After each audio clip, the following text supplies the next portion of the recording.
Matisse, famed French painter known for his use of color, fluid, and draughtsmanship, once said, "Creativity takes courage, and that is what we celebrate right here on the Art Express." Welcome. Henri Matisse, born on December 1869, is commonly regarded with Pablo Picasso and Marcel Duchamp as one of the three artists who helped to define revolutionary developments in the plastic arts in the opening decades of the 20th century. He was also credited as being responsible for significant development in paintings and sculpture. His mastery of the expressive language of color and drawing displayed in a body of work spanning over half a century, won him recognition as a leading figure in modern art. He died in November 1954. Today's episode features courageous artists who have given their creativity wings to fly, so stay with us.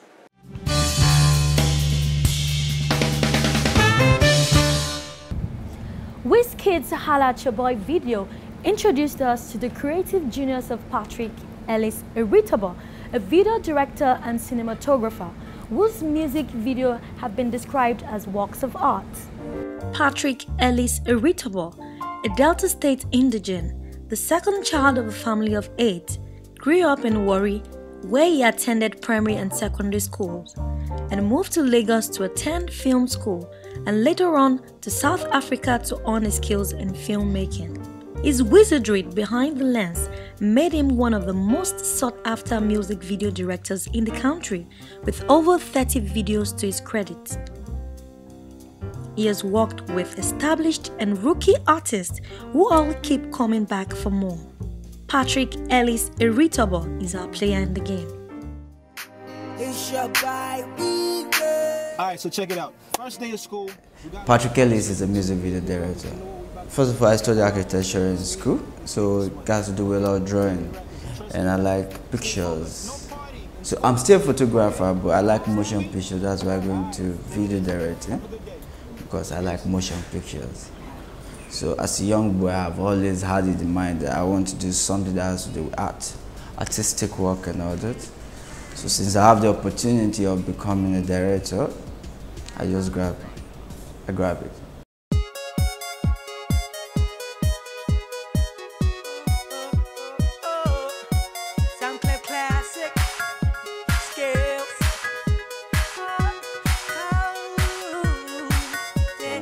I think the first person I directed a video for that I can remember is Sam Clef. And the title of the video is Laba Laba, which I shot pretty much in less than 2 hours because I just bought a camera then. So I was just trying to do an experiment shoot. Sam Clef is your skills on the EME. So we're just driving and we're just shooting. So we're just having fun. So that was pretty much first video. Our challenges, yeah. The first of all, what I wanted to do was just to experiment the camera, see how fast the camera can go in terms of speed and quality-wise. So it's the Canon 7D, so I just bought it. Then I just say, okay, Sam Clef, what's up? Let's do a video. It lived like 2 blocks away from me, and like, when? I said now. So we just get into my car, we just drive around and shooting. So we didn't really have a challenge. We didn't have a story. We're just shooting random. So I just felt that when I go into post-production, I'll cut and place a story. And the video pretty much came out well then because it gave birth to Holla at Your Boy. That was a video the EMS people saw and they said, okay, I think you can do a good job. If you do this under 2 hours with no budget, I think you do something good. I went and transformed to Holla at Your Boy.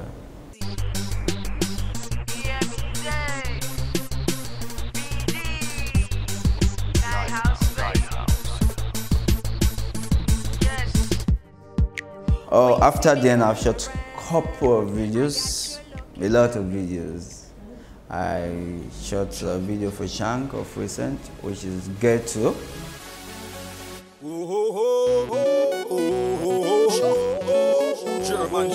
I think My most creative work so far has been a video I shot for Olamide.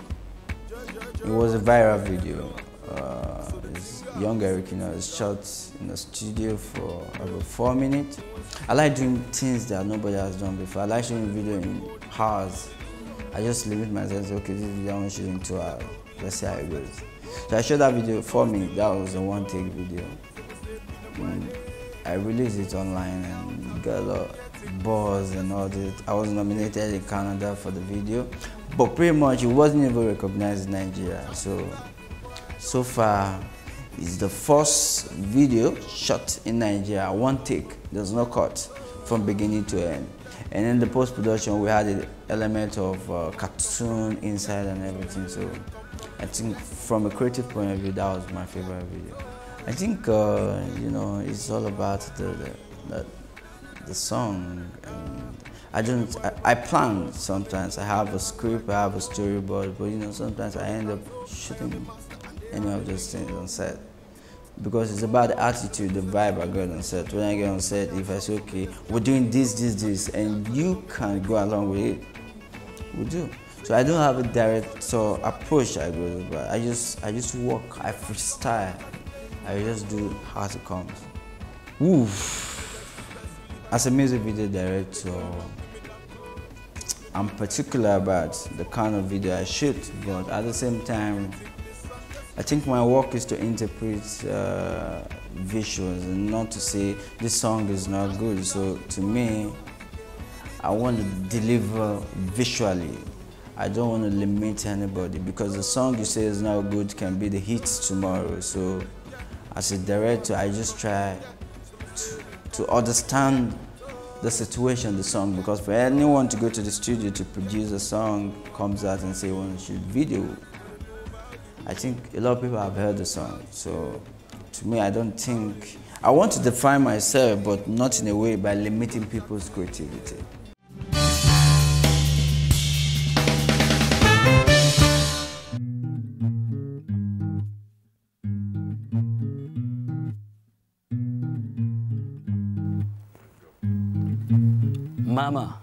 Mama, she said, baby, you did not speak in time. She wonders why now, line by line, my mind rhyme all the time. I think, therefore I am, Renee Dicker said. I wonder what could have happened if you hadn't spoken instead. I have a dream, Martin Luther King said. Well enough, but he ended up dead. You are justified and condemned by your words, that's what Jesus said. Dangerous his words seem to me, marked in red. I am like the words of that political black fella. Everybody say, yeah. Spoken word is rhythmic poetry, intended for on-stage performance rather than exclusively defined for the page, that has a strong ties to strong storytelling and modern poetry, as well as jazz, blues, and folk music. At its best, the spoken word is powerful, high-energy form of expression that attracts artists and audiences from all ages, from a wide range of disciplines and social-cultural backgrounds. Spoken word in Nigeria is becoming a culture, with popular hangouts used as spoken word venues, where artists come to vent, express the good, bad, and ugly of the society. I think, therefore I am. You think, Renee? I am what I am. Yeah, God say. I say what I think that I am. That's what the poets say. But does that make me what I am? Someone please say. What am I but the sum total of my words spoken? That's me talking. I'm the scribe that's chosen to be the modern griot. Words are what I've been given. Breath to the living. I have history. Mine and your story. I am the custodian of the African mystery. The misery of a people falling face down in an abyss. Abysmal. A futuristic vortex. Emanations of a derelict past. Black people, you have lost your jazz. They get drunken on the wine of the spoken word. On the wine of the spoken word. On the wine of the spoken word. The spoken word. Let me hear you say yeah. Modern-day spoken word poetry became popular in the underground African American community in the 1960s with the last poets. The Last Poet was a poetry and a political music group that was born out of the African American civil rights movements. Well, spoken word, is really the art of expressing yourself using words, metaphors, similes, just to pass across a message. It's an art, it's an art using literary devices to capture an audience, to send across a message to your audience. And at the end of the day, hopefully, what it means to me, a good piece or a good performance to me, is one where the words actually resonate with my audience. So right now, it's not very popular on this side, but it's growing. People all over the place are yearning, and then when they hear other people doing their poetry and their spoken word, they themselves are now moved to do theirs. And everyone needs to be heard. The spoken word was adopted by college circles in the early 1980s to describe a new wave of performing arts that was birthed during postmodern art movement. Since its inception, the spoken word has been an outlet for people to release their views outside the academic and institutional domains of the university and academic or small press. Spoken word is just really an avenue or an opportunity to express that inner you. And once you can express that inner you, you will always be true to what you're supposed to do. So everyone really has a bit of poetry and a poem inside of them. The only thing is, can you bring it out? Can you express it? In fact, 1/3 of my angels rebelled against me because of thee. I kicked out my #1 angel because of thee. And the only thing I ask mankind is that you should spend some time with me. So I'm asking you, mankind, why don't you love me? What am I? I am the many mutations of the Magi, the Pied Piper of the plebeian pilgrim, the pimp in pink, pivoting the pilfering prostitute. I am the voice of the kid crying, mama, I will destitute, the Eucharistic etymologist, while eugenics aches euphemisms for euthanasia. I am the son of man, the same man from Ghana all the way to Indonesia. I know what I am. Do you know who you are, or do you suffer from amnesia? Are you one of those locked down in the throes of a seizure? Love this hair. Don't be fools of this new brand media. What a crying shame. People living life like hoes in Bohemia. And all of this, my thoughts will come for like I was Caesar. Let me hear you say, yeah. The spoken word and its popular offshoot, slam poetry, evolved into the present-day soapbox for people, especially younger ones, to express their views, emotions, life experiences, or information to audiences. The views of spoken word artists encompass frank commentary on religion, politics, sex, and gender, often taboo subjects in the world of contemporary academic poetry. it means everything. Words mean everything to me from when I was a child. I live words, I dream words. It means passion, it means love, it means sending a message to people and changing lives. That's what spoken word and poetry means to me. Well, I've been writing poetry for about 4 years now, and I just really started writing it like more seriously 2 years ago, so I haven't been writing it for that long, to be honest. What am I? I am the words of your father saying, son, go farther, go farther. I am the pride in the silence of your mother. She's mother, she'll smother. I am the assuring tone of your older brother saying, I'll be here, I'll be there. I am life, stretching you much more than a little bit more. All before you get to the fore of the funeral. I am your hero. Keep pushing to be me, 100 Xerox. When I walk by, catch the whiff of the scent of my sense. Dance with me, because my poetry has got melody. Let me hear you say, yeah. What am I? I am the you in YOU. I am you when you are true. I am you when you are blue. So many yous are crew. I want to do. I am the spoken word, and the spoken word is you. Yeah.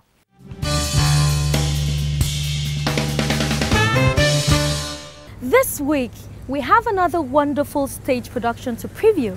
Now, Pepper Soup is a satire, a reflection on the Nigerian state and our many troubles, written by Thompson Tabi, starring Yinka Davids and Kofi. It is a comedy and a classical example of all the comments and reactions to the issues that have been made headlines in the recent past, and here the beer parlor joint's reactions to them. In the bar, there is a lawyer who is Igbo, an Hausa man who changes money, and a taxi driver who happens to be Yoruba, and it is called the People's Parliament. Madam, no retreat, no surrender, I am looking. Madam, no retreat. It's a after that I see you, Oremi. How you doing now? Hey, Jare, look at this your beautiful place. My friend, this place have improved. In fact, I envy you seriously. No mind me. Oh yeah, wait now. You see, remember Yasikira? Okay. That one for that party that we did that time now. I know. She wants to turn the back of her grandfather. One parish. So you see, you get one Ashwebi where I bring come for you. Cool down now. See the Ashwebi. You see this Ashwebi is 30,000 naira only. And you see the jewelry, the gele, the shoe, everything that we will use, 150,000. I know you are bigger than that. That's why I bring the Ashwebi come meet you. Even like this woman, they crazy so. They crazy. Even like Saturday, what will you for her? My friend. So because you're useless friend now, one toward the back of your grandfather, we take crazy forever. Make her sell my show. My friend, your body today, so you cool down. Well, the idea behind the play is to address the ills in our society. It's called a satiric comedy. That's what I think. It's a sitcom, situational comedy, but a satire is a play that talks about things in our society, addresses it theatrically. So in the comical form, trying to bring out the ills and the evils in the society. My role on stage is Madam No Retreats. Okay, it's a role I actually love playing, you know, because there's this woman, Madam No Retreats. She does not joke with her money, which I naturally don't joke with my money. She does not joke with her customers either, and she doesn't take nonsense from anybody at all. Her husband, the girl at the bar, Ekaite, that girl is in trouble. Ekaite, her customers, her boyfriend, even her boyfriend last season was owing her money, she had to get it from him. You know, she's just a woman that doesn't joke with her money, puts people together, and you know, when you drink at the pepper soup joint, things keep happening and happening and happening like that. That's it.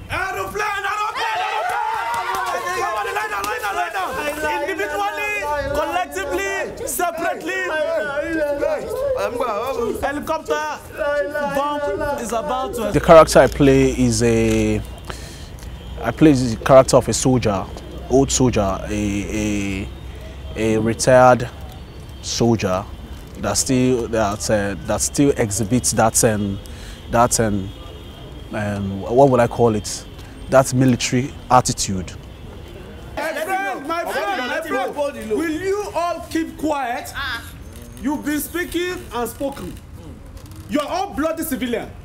You are saying 150-something died. During the Biafra war, when we were fighting war, we kill people like chicken.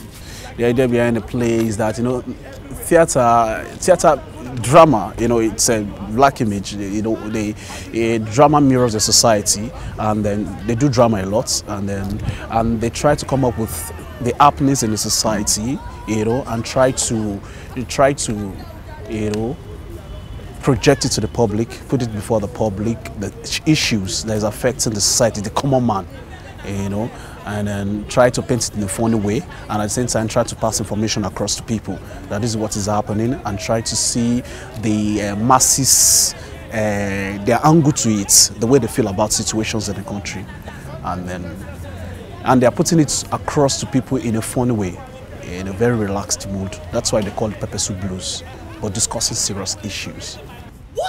What is your problem? What is your problem with Ashwebi? You always go to party. If you buy, you buy. If you don't want to buy, don't insult me. Look, let me tell you, I am a proud Igbo man. I don't do Ashwebi or what do you call it? Look, I don't have time for that. Madam, do good. I be not in pure. You don't care. She want the party see any. Now only you go party for morning. Only you for afternoon. And I know say very soon you go soon go party with dead body. What concern you in the matter? Lastly, you go party for hellfire. It does not concern you. My role in this play is Madam Do Good, the woman that always does good in terms of Ashwebi and other matters, party things only. Whereas you know now, as Madam Do Good now, I know how to enter into my role. When it is time to buy Ashwebi, when it is time to party, when it is time to spend the money and collect the money and arrange things now, I can enter into it. But also when it's time to be me, I know how to be me. That's it. I'm the writer of the play, Pepper Soup Blues, the People's Parliament. Writing is not a major problem. It's all about inspiration once I get the inspiration, I can put 1 and 2 together and write the play. But the challenge for us essentially is the issue of funding. You know, when you write a beautiful piece and you keep looking for people to fund it, it's actually a major challenge for us.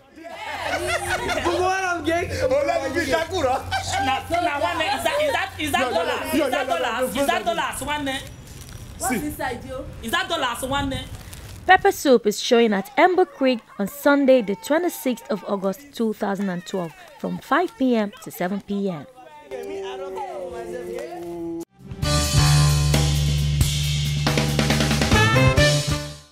Did you know that the Mona Lisa is the most familiar, most visited, most written about, most sung about, and most parodied work of art in the world? Originally done by the famous painter Leonardo da Vinci in the early 1500s, who spent 4 years doing it, but never actually sold it himself. It was inherited by Da Vinci's assistant, who actually did, and the painting has been surrounded by mystery and questions since then. The woman in the painting is thought to be Lisa del Giocondo, the wife of a wealthy silk merchant who Da Vinci worked for, which isn't known for sure. Neither is the suspicion that some people believe that the painting is actually of Leonardo himself as a woman. However, the main reason why the Mona Lisa has stirred so much interest is the expression on the woman's face. No one can tell if she's smiling or not, and if she is, why exactly is she smiling? The speculations have been endless, but no one has discovered the truth to this day.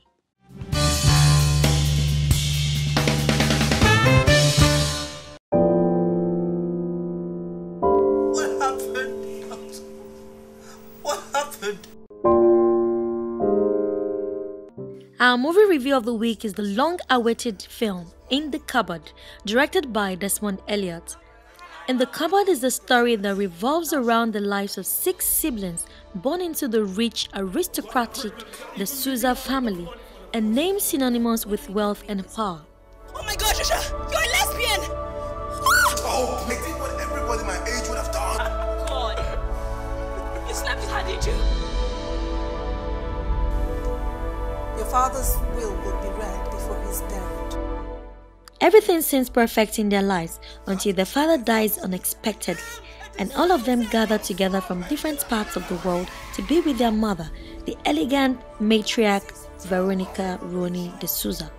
What ensues is a series of events that threatens to shake the family to its very foundations.